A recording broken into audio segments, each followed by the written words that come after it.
Let's start with saying ladies and gentlemen, because that's what I do. Ladies and gentlemen, welcome to Urban Panda and Risky Roadz present In Conversation. It's a series of conversations curated, and it's with people that shape our culture. And before we start, I just want to have a big round of applause for Risky Roadz, one of the pioneers of this thing, so a big round of applause. Thank you very much. And I want everyone to give a big shout to DJ Cola as well. Just give him a big shout as well. Shelling it down and all that. Rooney. Yeah, just want to say thank you to everyone who's come, and yeah, hopefully you learned something. Yeah, exactly. So we're here to have conversations for those of you who don't know about the origins of grime or UK urban music culture before it is what it is today. So we're going to be talking to the people that have shaped that and have been on some pretty interesting journeys. So we've got two talks today. The first one, I'm super gassed to announce, she's like an OG documenter of everything grime. She's been there and done that with everyone in grime, from Wiley to Kano to whoever. She even brought a cuddly toy along, do you remember? She brought yeah. She brought a cuddly toy along when she first started documenting grime, so that shows you how long she's been doing this. So she's now the executive editor of Trench magazine, which is one of the most forward-thinking, pioneering UK urban music magazines, and we're so gassed to have her. Ladies and gentlemen, put your hands together for Hyperfrank. Oi, oi. Cheese. Come through. Wine glass as well. What's happening? Everything. A little bit wavy. Another round of applause, please, for Hyperfrank. Let's get it popping. Yes. I feel I'm about to interview you two. Yeah, I know. You look like the more domineering position, innit? Yeah. But yeah, you are our guest of honor. Thanks for inviting me. I really appreciate it. No, anytime. Thank you for coming. It's normally the other way around. You normally bring me on. Yeah. It feels really weird. I'm a bit scared what you're gonna ask me. Yeah. No, nothing too scary. Just just really personal questions. Yeah, about I'm okay with that one. Yeah. Cool. So how are you? Tell us. I'm pretty good, actually. Yeah, I think for everybody this is a great time. Risky, I'm sure you'd admit it. It's a great time. It's like we're all feeling healthy. We all got money in our pockets. We're all feeling good. So yeah. Talk to us. We can pay our rent. Yeah. So there was a time, obviously, when people were doing this, and there was literally the opposite. There was no money in it. So, kind of, what are your beginnings? What are your startings? Why grime? Why this UK urban culture? I mean, my story. I remember actually Hattie, for her book, asked me in front of loads of people, and I started crying like an idiot, because this is like really, really personal to me. I feel like I started, I'm from, like, as always is, the Shears, and I'm from Hitchin, Letchworth, and we used to have quite a presence, actually. We used to have like Skepta, Crazy Titch and stuff come down quite regularly. And I remember, I can't exactly remember. I remember hearing Dizzy and thinking, in my hall, thinking, oh my God, who is this? I was really into Heartless. And it was actually in 2002, I was always into music, but I lost my mum. And I remember that was the time when I was like a mess. And I remember Boy in the Corner. It felt like it was like no one was really there for me apart from that album. And I know that sounds kind of like, all right, it's not that great. But no, it really touched me. And it felt like I could channel my anger and frustration, and I don't even know what, I was a mess. And it really helped me, and I feel like it really opened the doors for me in terms of music and finding out. And I just went on my computer and Napster, Kazaa, all that. Like, I was on ukmusic.com, all those forums, Rewind Forum. Like, I was just trying to like get as much as possible of it. And I remember building quite a few websites as well, like, doing all the HTML yourself and all that, and like creating websites for people I didn't even know from up north. And like, I was funding most of it, just like my pocket money, and Domino's Pizza I used to work for. So yeah, there's just loads of stories, but I mean, mainly like it's finding people that really like the music, but I've never met. Like a lot of people, I think like JP, who I work with quite regularly, we met like in a rave, and then we've just been friends since. So a lot of the stuff has always been through the music. Like, I've made connections. I think your blogs was always something that they was always personal. So people kind of took to them because you actually spoke, like you just said, from the heart. So that's why I think you found it easier to be welcomed in by artists. Yeah. Do Do you agree with it? Yeah, 100%. I think like, I mean, for me, I found like people, like a lot of the MCs and producers were just really friendly guys, like obviously most of the guys, really friendly people, and they're really welcoming, really open, and like I feel that they were aware that they needed infrastructure, and like other people that not everyone wanted to be an MC. Obviously, like I know you spat a couple bars, Risky. That's it.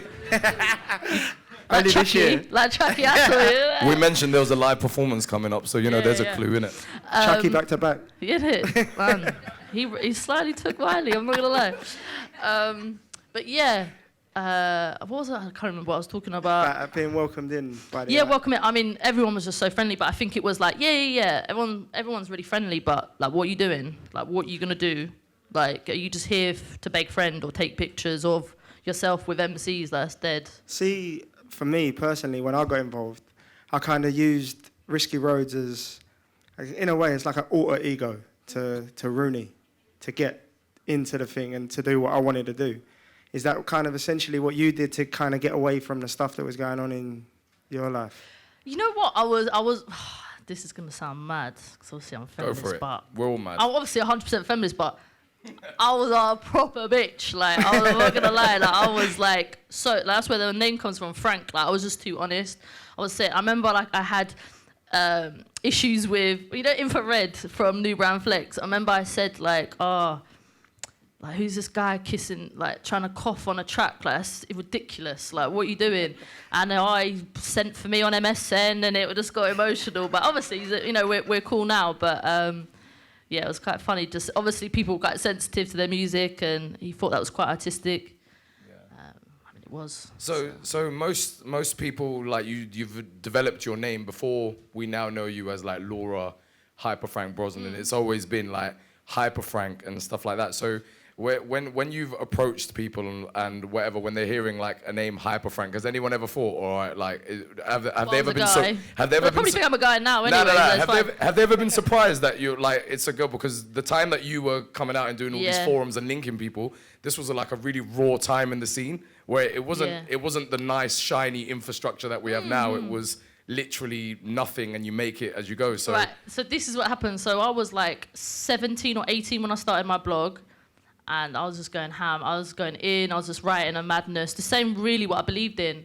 And obviously, there was rumours going around. No, that was another time. I'll tell you about that. But I remember, I was working at Domino's, like, and I was just writing loads of stuff. Where am I going with this? I'm trying to think. This is why I write, because I can't really talk. I was starting. No, I purposely didn't tell anyone I was a woman.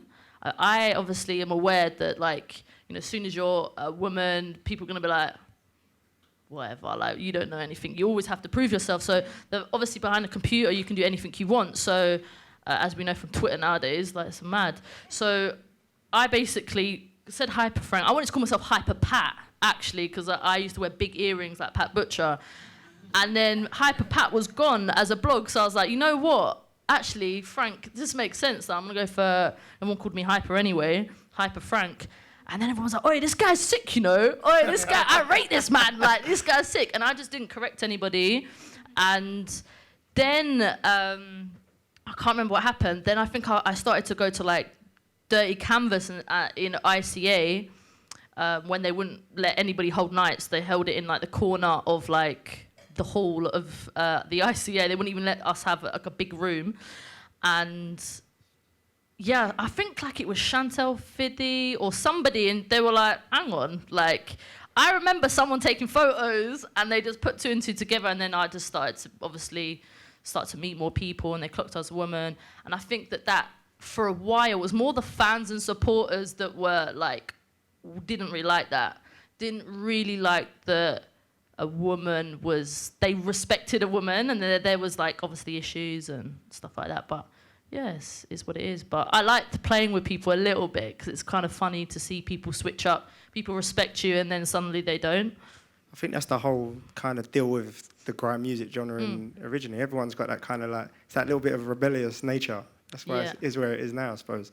And being there from like pretty much the beginning as well as a fan and what in there, like, where have you seen the most changes in the industry? Because obviously that adds from a woman's point of view as well.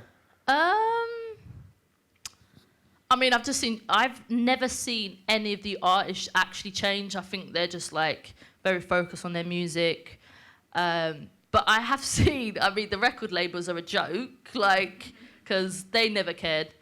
Big up any record label a lot of people like in here. award shows. What was that? I said big up any record label people. Yeah, we hate you. No, but I think like, I mean, obviously, side note, like, you know, people like, you know, obviously both twins, like, I think that they've really showed how labels can actually be credible now. But I think like at the time, they were just mugging it off. And I think, you know, I don't know if you'd agree, Risky, there's probably a time like it can be so hard that you kind of push yourself away a little bit and you go, oh, let me get a normal job, let me try and do this. And then you're like, nothing can keep you away from it because that's what really makes you happy. Yeah. And all the people within it. Yeah. I just, you know, it's like you're somebody, do you know what I mean? And it really makes you feel someone recently, funny you said that as well. It's like Grime's this mad thing of like you come away from it for a minute because it gets a bit hectic, but it always pulls you back in somewhere along the line. It's the weirdest community ever, but it's not. I mean, weird is a wild word, but I think like dysfunctional family. Yeah, it is a really dysfunctional family. Like, you know, you see people like they'll talk 1 minute and then not, but really everyone loves each other. Like, there's a lot of respect and everyone's very proud of each other. Yeah. But obviously, you know, there's egos and stuff like that. There was a time I remember when there was that phase where everyone was like, grime is dead. That kind of period where most people were kind of venturing into what the labels wanted to do or venturing into music that you'd associate with not them originally wanting to make. What were you doing around that time? How did that affect I mean, that was probably for quite a long time that they were saying grime is dead. Okay. I mean, I was doing my blog, me and JP, I mean, JP was doing a lot of MTV stuff, so I was doing that with him. We used to do a show on like MTV Online. I mean, the stuff that we were doing is wild because I felt like that's when we really like kicked in. And I went from like blogging kind of like basically like dragging people and just being silly to actually like, I'm kind of like not if I actually love this, like I remember someone said to me, if you really love this, like why are you so mean? And then I was like, actually, yeah, I really need to like like if I really love this, then I should represent and really like invest in people and really do it the right way. So I remember doing like some PR and social media stuff for Gets, for his freedom of speech and Ghetto Gospel with Colin Batstar. And I remember like going to me and JP doing some takeovers with Just Jam, which actually they're doing Just Jam, I think, next week at the Barbican. But they did it at in a small venue called, I can't even remember, but it was in Dalston. And there was like Alibi, yeah. And there was like a capacity of like, you must have been there, innit? Yeah. Like probably like 150 people there. And I remember like Chronic being a temperature, like everybody. And that was the first time I saw Chronic live. And I remember thinking, oh my God, how have I not seen him live before? And I went up to him like a fan. And he was like, you're right. Like, what is this idiot? Like, to be honest, a lot of people look at me like that. And then I'm like, oh, I'm Hyperfrank. They're like, oh. What? Like, all right, cool. So, yeah. But obviously, so you've said like from the beginning, your start has always been blogging and documenting written medium, and that's what you do now. So why photography? What was it about capturing photos and stuff? Because if you look at some of your archive stuff, maybe we'll share it on the old Twitter after. Like you've got some photos that are like, you know, like Wiley 2002 or something like that, like some like stuff like where people. Before grime was even a thing, you were there documenting it and capturing these moments. So I don't know if I've got a Wiley 2002 because I don't put it up straight away. But I've definitely got some like mid, what'd you say, noughties? No, were you gonna say noughties? Mid 2000s of Wiley and everyone. But I think for me it was just that I wanted to bring life to my blog that wasn't just like me looking like I was just a bit gassed, like because I heard like Jamie serious or something. Like I wanted to show that I was actually there. And also there wasn't really anyone going out like reviewing nights or anything. Like I know obviously you were documenting stuff on your on Risky Roadz, but I think like verbal like or written. It wasn't. Like there wasn't like. Also, I felt that sometimes we had to wait for content, not from you, but just like in general. Like even with Chantal Fiddy, she's doing mainly magazines, so like a lot of that stuff wasn't like instant. So yeah, that's kind of I just wanted to take. I mean, I still can't really take photos, but I just enjoy like being able to capture something that, like the access as well, just like, yeah, I don't know. Is that where the owl come into play? Was that because you didn't want to be in...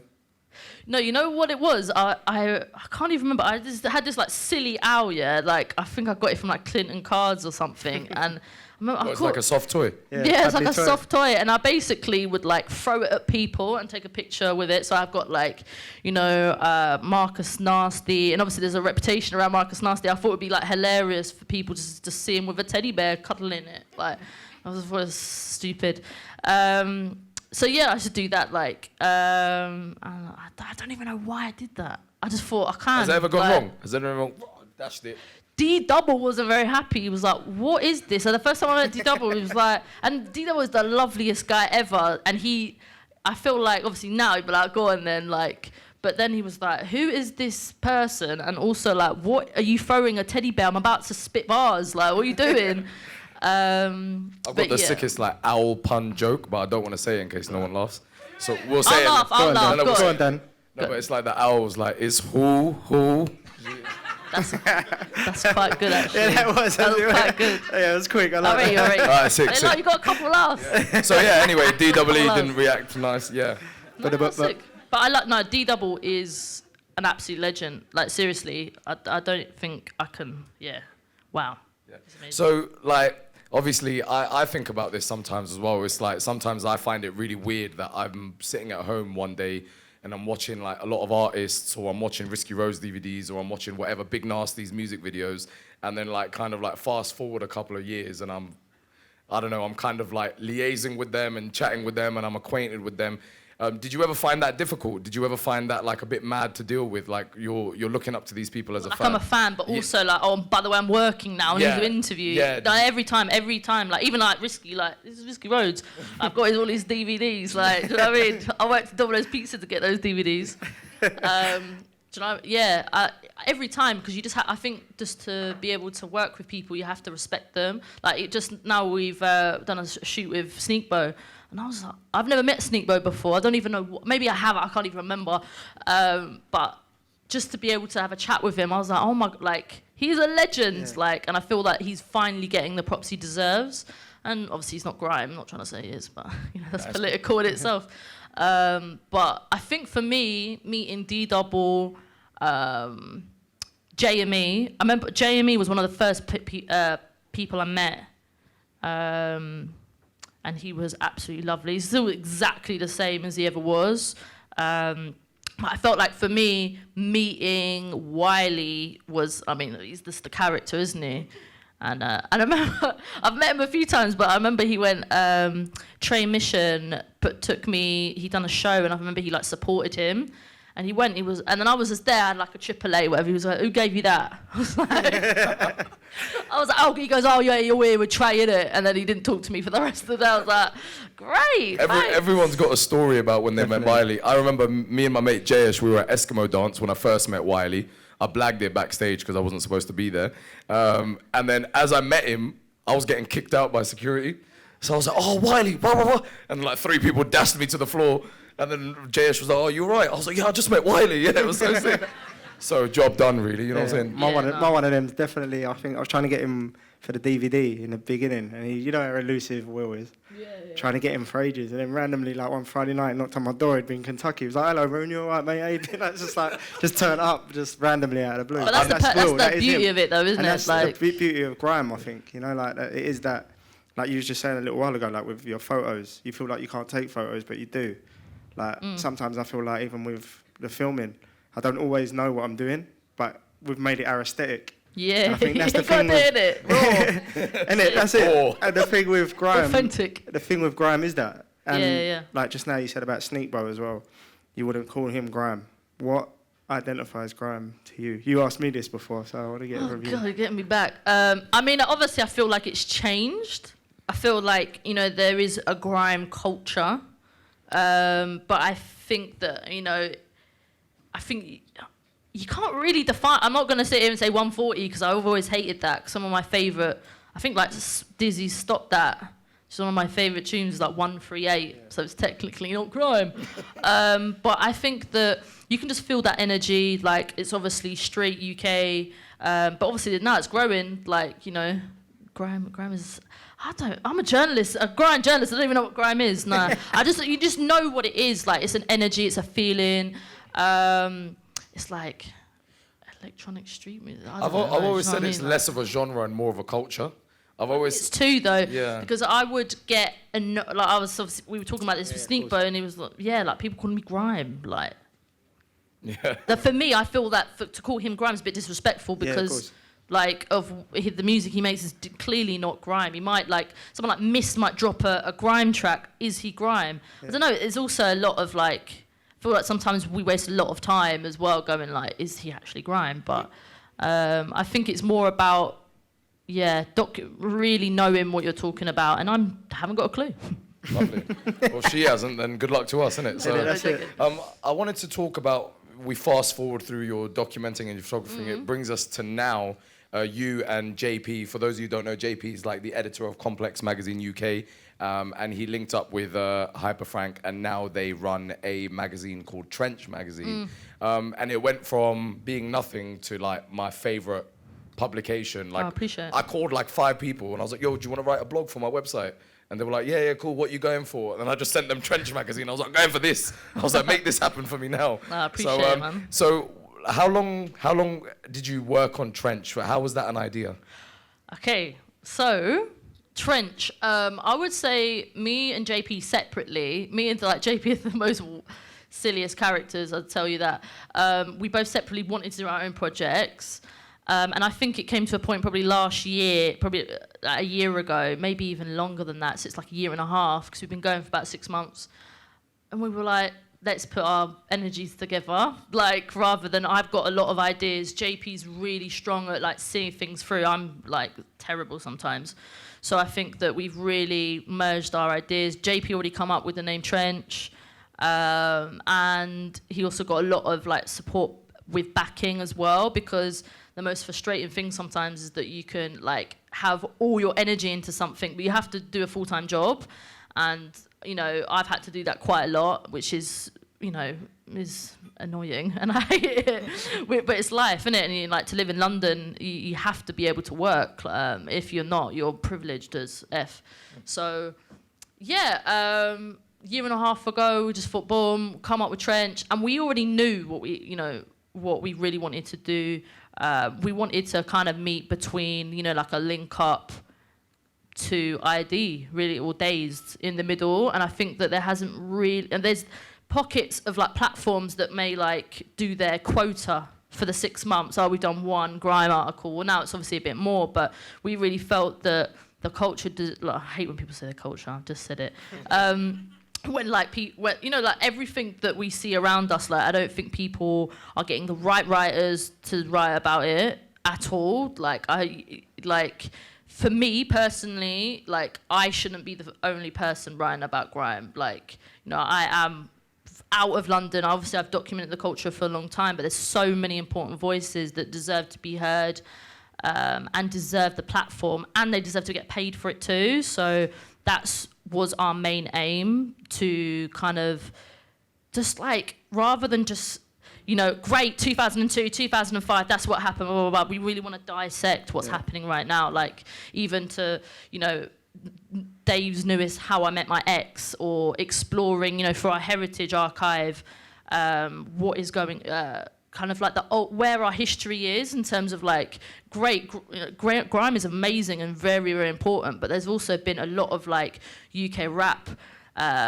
like pioneers that go back, you know, like when I was born, like there was that going on, and for me, I didn't really know as much as I should have, and I think that's kind of been a big lesson for me. And really, like, while I'm learning, I'm also teaching, like, not teaching other people, but showing other people that there's been a long history, and let's try and like, you know, this isn't just a spark, like, or just something that in a flash in the pan. This is something that's been going on for a long time, and let's make sure we carry it on.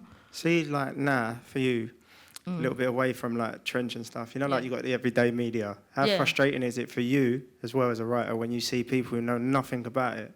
Oh yeah, what breakthrough grime artist, Skepta.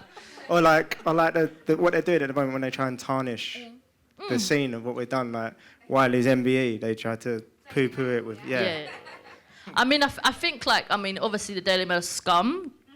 I don't think I really need to say that. We all know that. And I think that, you know, it's funny because I've gone on a few press trips with people from the Daily Mail and the Sun. And, you know, I've heard their sorrow stories of how they need to pay their rent. Like, oh, get a job somewhere else. Like, you have to, you know, like I've worked in the like American Apparel and all that. But, like, I've done everything just to maintain that I want to document this, like, what, in the right way. And how it's fucking annoying. Like, it's disgusting what they're doing. But it's also, like, a lot of the microaggressions that a lot of other places do. Don't know if you read, like, in that I read an article with Lady Leisha recently, and I read an article literally right next. I read the Skepta and Naomi Campbell interview. Why right at the beginning where they're talking about both of them being late? Like, that's relevant? Like little things like that. I'm just like, you shouldn't have been writing that. Like, you shouldn't have been. You don't have the. I don't know. Like, I don't even know what, but. Just feel that there's a lot more people like documenting it and talking a lot of things. I mean, even like there's been a lot of discussions recently about is grime black music, a lot of discussions about racism within the scene, misogyny, and I think like if it wasn't for like Galdem Zine and stuff like that, like and platforms like that, I don't think those questions would have been asked. And I think they're really important too for us to like self-check ourselves and make sure that we're elevating all people, do you know what I mean? And giving everyone the right opportunity. So, yeah. So, tell us now, looking forward, obviously, I've been following Trench, and for anyone that likes grime culture or likes sort of UK urban music or just wants to kind of get to know where it all started before you got to go to these glamorous venues and go to nice concerts, like when you had to go to like really gritty places, you wouldn't even be allowed to get in a sweatbox everywhere. Then obviously Trench Magazine do an amazing job of covering like their heritage and what's going on now.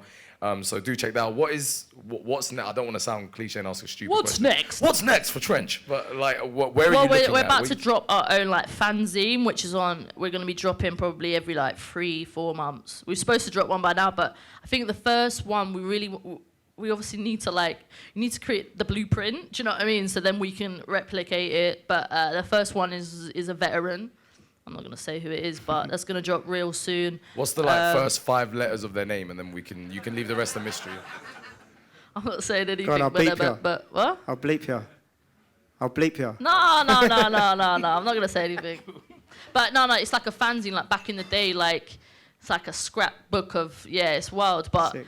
We just wanted to do something which is like really showing the levels of, just doing something different. Like sometimes to be different is a bit scary, but for me that's exactly what grime is. It's like standing out and not being afraid to be like who you are, which for me is like how I can even be myself. If it wasn't for grime, I would definitely not be out. I would definitely not be who I am right now. Like I feel like every single person in the grime scene is like helped me find who I am. It's really odd, but yeah, it's beautiful. And before we wrap it up, I've got to ask this, like the standard Risky Roadz question that you get all the time. When's my mixtape coming out? In 6 months.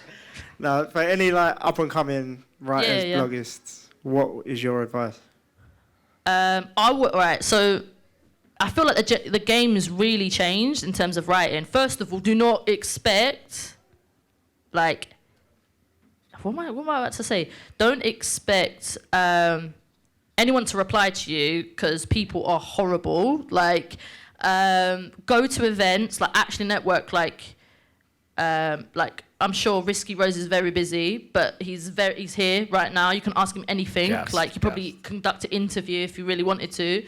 There's like kind of just put yourself out there. Sometimes like in the online world, back when I was coming up, it was a bit, you could take advantage of it because not many people were too fluent with it. But now like just do your own stuff, like have your own blogs, like that's all free. Like it's literally all free. Like if you don't have access to Wi-Fi or a phone, which is true, like a lot of people, some people don't. Go to your library, it's free. Like just make sure you just take advantage of the resources. Myself, like I really enjoy taking pictures. All my cameras are from charity shops. They were all like £3, £5. Like just use stuff that you have around you and just make it your aesthetic. Like if you can't afford anything, don't worry. Like it's fine. Like my like kickers were free and I blagged it and like scuffed her. But anyway, what am I talking about? So work hard and then you'll get shit for free, guys. No. You really won't. But yeah, just do like. You just gotta just ride it. Like I can't even explain. But if you're like in terms of journalism, that's what I would say, and expect like there's such a weird hierarchy in this, and I hate it. And I think that why I love working with JP is he does not care. Like if you're an amazing writer, he will give you an opportunity. And I think that like if you have a great idea, like literally my email's laura@trench.com. So if you can write trench 3 times, you're sick. And no, just send us some ideas. Like we're really, really open to it. Like, and obviously we have the connection with Complex as well. So we can go for that. And if you're if you make music, like just do what you want, like, and don't try to conform and copy anyone else. Like I remember first hearing Tiny Temper, and he sounded exactly like Dizzy Rascal. Like now, obviously, I mean, it's a weird comparison, but he obviously found his own way, and now he's doing his own thing, and I think that's the only way to do it, because you'll just be like somebody else, like, you'll just be the replica, really, and no one wants to be a reborn. Has anyone, before we wrap anything up, has anyone in the audience got any questions for Hyperfrank while she's here? Is anyone brave enough to ask, even if they have one? Laura at trench.com. You can just go on trench, and all our emails are up there. JP's up there as well. Or you can just email editorial, and they go to all of ours automatically. Any other questions? It's just quicker, isn't it? Any other questions? We're good. All right. Oh, yes, Sanjay Kohli, big man. Hold on. Let me get you a mic. Hold on. You can, yeah? Yeah? All right, bless. Should I use the mic? Okay, cool. YouTube said so. It's like Jeremy Kyle, lads. Fucking hell. Go on, Dan. Stay there. I just wanted to say I'm a big fan of your work and everything. Thank you. I wanted to know what piece you're most proud of. Oh, my God. What piece I'm most proud of? Wow. Do you know what? Probably hardly anyone's seen this piece, but I done it for Art Rocker, and it was about Dot Rotten. And it took me. Do you know what? What it took me to get Dot Rotten, like it was wild. And I remember, I can't even remember what he dropped. I think he might have dropped Real Talk at the time.